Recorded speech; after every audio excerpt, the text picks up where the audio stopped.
Ayan mga kagigil, nire-ready ko na po yung ating ulam mamaya for lunch, ano. Meron dyang pata, may mga buto-buto, ayan, tsaka may konting laman.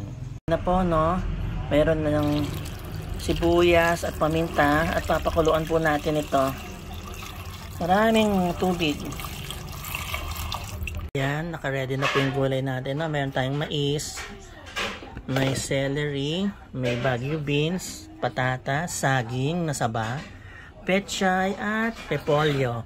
Uy, siguro alam nyo na po kung niluluto natin, ano? Ayan, pakuluan po natin yan, no? Kasabay yung leeks tsaka yung mais. Mamaya na yung mga ibang gulay. Ay, ayan. After 1 hour, mga kagigil. 1 hour talaga. Lagyan na natin yung patatas natin. Yung bagu beans. Yung bagu beans, wag nyong hahatiin, ano? Pabayaan nyo siyang ganyan, mahaba. Tapos maya isunod na natin yung repolyo. Okay, lagay na po natin yung ating repolyo.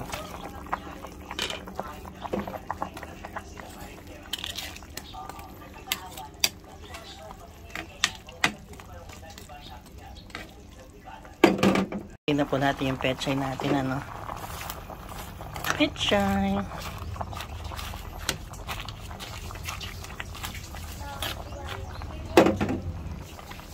Nilagay ko na rin po yung saging na saba, ano, yan, para manamis-namis ang ating sabaw.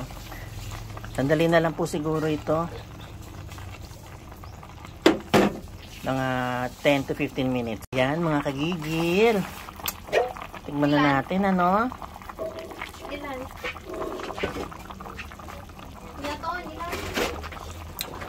Oh my God, ang sarap na sabaw. Kaya na po tayo mga kagigil.